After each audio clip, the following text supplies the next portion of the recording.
Hey everyone, it's Strange Michael. I hope you're doing well today. I have a review for a TV show based on a property and a franchise that I was very concerned about being made.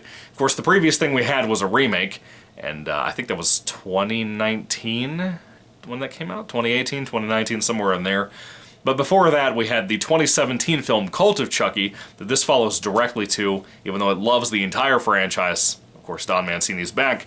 That show that I'm going to review of is just season 1 of Chucky, the sci-fi series. I had my doubts. And two of my favorite YouTubers of all time, Sinister Cinema Reviews and Alex from Bare Bones and Skeleton Crew Show, both of them gave flying, amazing praise for this show when it came out, and I couldn't believe it. I was genuinely shocked. I thought, it's probably just a horror fanatic thing, but I trust both of their opinions. So I was kind of like, how high quality could this show possibly be? How could they have the funding that people are talking about with this show? I'm going to tell you. I watched a couple of episodes with my mom on demand at her house, and we were both very surprised by how much we liked it. And then eventually the box set came out. I picked this up. It has about 8 episodes for the entire season. And I will tell you, I'm a massive Child's Play fan. I have been since I was about 13 or so when I kind of got over my fear of the killer doll thing. This show shocked the hell out of me. It is so great. It is so great in every aspect. It's so well made. It's so impressive. I can't wait to talk about the further details of everything. I kind of just want to start off with the story. But before I do that, I really want to make it clear to you, this film is ignoring the remake. It just ties directly into Cult of Chucky and everything before it. And it loves this movie franchise lore so much that it makes everything come back together. There are so many cameos and so many just storylines, characters referenced. So many things are brought up in here from the previous films, even the worst of the bunch, like Seed of Chucky or Bride of Chucky, different things like that that are some of my weakest favorites in the series. But if you were somebody who was a massively disappointed fan, as a big fan, of Cult of Chucky, if you were massively disappointed by that movie, this show will make that up for you. Now, I really enjoyed the movie. My friend and I, Anthony, we were the only two people out of our entire friend group back in the day who really liked this, who thought Cult was a good movie and enjoyed the humor and everything, even though it was a lot more silly and goofy than Curse of Chucky was, which I think is one of the best of the franchise. Cult of Chucky had a lot to offer, but it was doing some new stuff, and a lot of the voodoo stuff that was done in that film, people are not fans of. And the way it ended, too, I'm not going to spoil it for you, but the way it ended really pissed people off a lot. This show not only picks up threads of that final moment in that original Cult of Chucky movie from 2017, almost 5 years before this show premiered, it picks up those storylines, but it picks up storylines leading all the way back to, like, Child's Play 1. That's how much dedication Mancini, the actors and actresses, everybody involved here really had a focus on.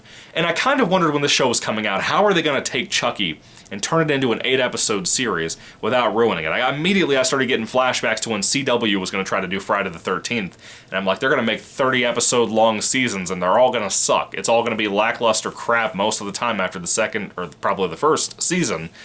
That didn't happen with this. I don't know what's going to happen with the future seasons, of course, but the trailer looks good. Where do I even start with the story of this? This kind of picks up the typical formula of a Child's Play movie. Basically, a young teenager, not a kid, but a teenager, who's about 13, 14, 15. His name is Jake. I think his last name is Wheeler or something. I don't know. He is into art stuff. He typically likes to make sculptures. They're very horrific sculptures and statues and stuff like that.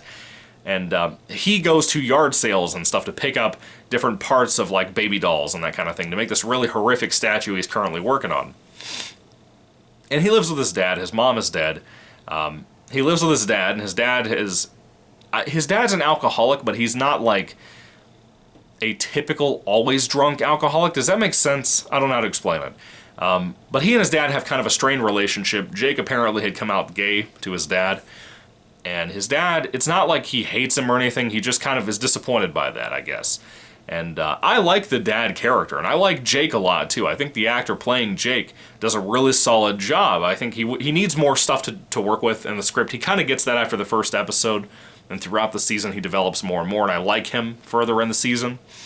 But this particular first episode ends in a very tragic way. And it really kickstarts all of this stuff with how Jake eventually, at that point, at the end of the first episode, which this isn't a big spoiler, people probably typically know the way this direction's going by the trailers of this show and everything else, Jake finds out that Chucky is alive. It is the excuse me, I have some heartburn today. It is the Chucky doll that we've all known and followed, played by Brad Dourif, which I'll get to all the performances in a moment. But that old good guy doll who had hunted Andy and all of these different characters and whatever, he's back. And he's hanging out with our boy Jake. And over time, he kind of becomes like a manipulator type. He tries to basically make Jake kill people, you know? And that happens more than once in this show. Not just with Jake either. There's other people he tries to do that with. But I'll tell you this. I'm amazed by how fun this show was to watch. There are so many high praises to give this show. This first season is just fantastic. Everything about it's fantastic, in my opinion. Everything from the pacing on to the storylines we follow. Even if it gets a little repetitive with the Chucky trying to manipulate people to kill other people thing, it's still fun to watch Chucky be as evil as possible. That is the reason you're watching this show to begin with. But I love it. I think everything about this was so magnificently done. And if we just had one season of 8 episodes, this box set right here, if we just had that and nothing else, I would be totally fine with it. It could end the franchise for me. It's not a full-fledged ending, but still, I think there's some great strands for Season 2 and what we're going to do there. I can't wait. Anyway, as I said, it's not just this story about Jake. It's also a story about a girl who is kind of a bully at school. You know, she's kind of really mean to Jake. She kind of becomes one of the main characters at one point. I really like her too. That actress is phenomenal. She's really good. Now, there is another kid in here who's a big fan of pulps and crime stories and that kind of thing. Yeah, he has a podcast and stuff, and Jake knows him from a distance. He has a crush on this kid and everything. And he essentially, that kid that does the podcast stuff, I gotta be honest with you, I really don't think he's that good of an actor. I really don't. It's kind of the brutality of me, but I can't help but say that. I just don't think he has the acting chops for this kind of performance, but there's really not much in the script to give him. You know, he has a character, but the things the show does with that character are the typical issues you have with a TV show. Now, throughout the season, he develops to be much more of an important character, especially in Jake's life. I really like all that. I think it works really well. So, character-wise, what is Brad Dourif like in this show as Chucky? He is probably at his absolute best.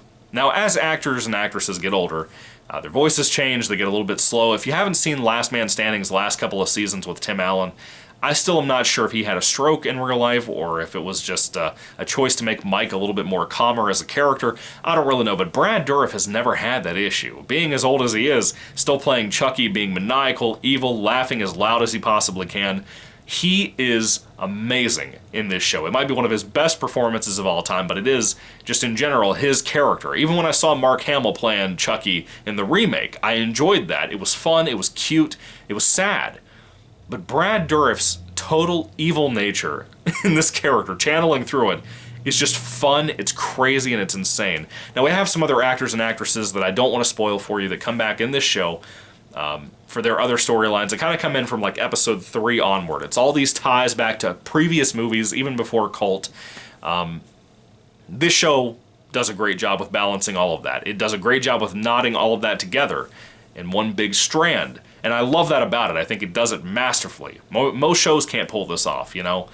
Most shows that have no movies attached to them can't pull this kind of thing off, which kind of surprises me. The writing of the show is ingenious. It's totally filled with the best dark humor you could ever possibly want. It has so many iconic scenes of just, whether it be kill scenes or kill shots on the directing style, whether it be just anything, character stuff. Pretty much all of it works for the most part. And even if a character starts off in kind of a weak place, like that nerdy kid that has the podcast, eventually they get brought so far into the plot that it works really well. Now, there's kind of an investigation thing going on where a cop is kind of following Jake, and Jake, when that one tragedy I mentioned starts, when that whole thing happens, he has to move in with his aunt, his uncle, and his cousin, and he kind of has a very strained relationship with them. He's used to being very poor, they're used to being very rich and very well-to-do. So Jake's life kind of takes a whole turn upside down. and it is really great. I just love what they did with that. I love what they did with the characters here, like the cousin and the aunt and uncle. There's a whole mystery about the aunt and what could be going on in her personal life. I just love it. I think it has so much to offer. And those other side characters I can't talk about because I don't want to spoil too much. They are great. All the performances there are great. All of it. I just don't have anything else to say when it comes to characters and writing. They're all well done. Every bit of it. And again, I laughed tremendously throughout this show. There's even one joke in here that it's, this is on streaming. They don't have censorship on streaming, but there was one scene where Chucky cussed and they censored it out, like they bleeped it out. And then there was one where he I forgot what it was. It was like maybe he said like 2 curse words in the exact same sentence and they only bleeped out the first one. And he drops an F-bomb like 2 words later. It was great. It just the sense of humor was so perfect on this show. I don't even have words for it. It was just so well done and so well executed. Moving along to the look of the show.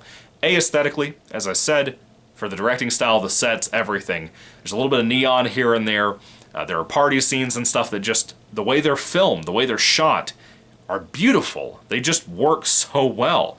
It's amazing to me how influential this show could be for future things of Chucky, whether it be new TV shows, new movies, anything like that. This really knew what it was, and it did so well at what it was. All of us were so worried about this show, and I was convinced it was going to suck.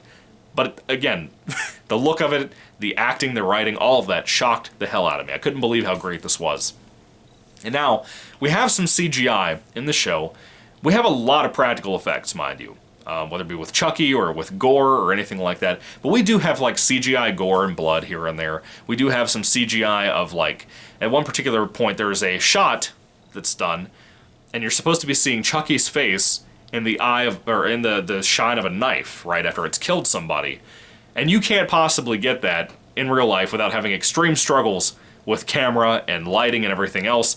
They had to CGI it. And it looked fine. It looks almost comic booky in a weird way. Like not in a MCU way, but like it looks like a panel of a comic book in the way it's framed as a shot. It worked. I liked it. It looked cool. But other than that, the CGI is not really here. The practical effects are what you're here for, because there's a lot of that, and it looks good. Almost every time they use it, it looks good. If there's a kill, you typically feel it between the sound design and the actual effects you're watching. You typically feel that. And this show doesn't shy away from killing kids. Let me tell you that. If you have a thing against that, and you're squeamish in general, this show ain't going to be for you. You might as well pack your bags and leave. You shouldn't be a fan of Chucky anyway at that point, but especially this show. It doesn't shy away from things like killing kids, like I said. It's brutal. It's real brutal. Let's see, the music. The music and the soundtrack, when they use songs and whatever, it's wonderful. It has this feel of a 1980s throwback, even though it takes place now, with cell phones and everything else. It did what You're Next did. If you've seen that slasher movie, it's phenomenal. If you haven't seen that, you should. You're Next had a very modern-day 80s throwback feel to it because of the music and whatever, and this show does that too, but it does it in its own way, and I really love that about it too. It makes it even more special. Music makes scenes more impactful, and this show is a great example of that. In case you ever want to get into filmmaking, check this show out. Prove my point of what I'm talking about. And with all that being said, I think I've praised the show enough to tell you, I think it's damn near perfect. I love it. I think it's so insane. When I finished it, I kind of wanted to just put the first disc back in and rewatch it because it was so well done. The episodes are ranging, by the way, about 45 minutes to an hour, somewhere in that ballpark. Sometimes they feel like they're like 35 minutes. I could be wrong. Maybe it's just the way they feel, because again, the pacing is just magnificent in this show. But I'm going to tell you, it is one of my favorite things from Chucky. If each season kind of does its own thing, even though the second season will definitely be tied to this, if each season does its own thing, I might rank the seasons at some point in the future, I don't know. But I don't plan on rewatching the Child's Play movies at any point right now. Maybe next year, I don't know, but for right now, probably not. And I hope that if this review hasn't convinced you yet to go check out this show, you're missing out, especially if you're a big Chucky fan who's kind of avoided this out of whatever reason. I'm telling you, the things you've heard about this show and how good it supposedly is, it lives up to all of that. It's just magnificent. Everything about Season 1 of Chucky is everything you could want as a Chucky fan. It's fantastic. Anyway, if I had to rate Chucky Season 1 on a 5-star basis, I'm going to be honest with you, I complained about a few flaws, very, very small flaws, that ended up fixing themselves as the show went on. For me personally, I think it's a perfect season aside from those very, very small flaws that really don't matter in the grand scheme of things. If I had to rate it on a 5-star basis, I'd give it a 5 out of 5. I loved it. I think it's so great. I hope Season 2 is as good as this one. So far, it's looking pretty close, but man, if you haven't seen this, you really, really should, especially if you're a big fan, like I said, of the movies, especially if you're a fan of Cult. And if you're not a fan of Cult, again, I think this will make it up for you. Anyway, what are your thoughts on Chucky Season 1? What are your thoughts on the Child's Play movies? Put all your thoughts and comments down below, folks. I would love to hear what all of you have to say about this, because I want to hear more people talk about this show. It's already one of those shows that everybody's talked about that are big fans, but it's not like in a Game of Thrones way. I want it to be at that level, you know? And it being a horror show and being gory and everything else, even though Game of Thrones was too, you think it would be at that level by now, with how well done it is, but it's not, which is a shame. But there's so much of a budget behind this. It really surprised me by how well made this was and how much funding was in this. These people really believed in this show, and it shows, man. They had such a passion in this, and I admire the hell out of that. If you don't appreciate that kind of thing, you really can't appreciate this entire show and how good it was. Anyway, what are your thoughts, guys? Put them down below. 5 out of 5 stars for me. I stand by that. It's fantastic. Anyway, thank you guys for watching. God bless you all, and goodbye.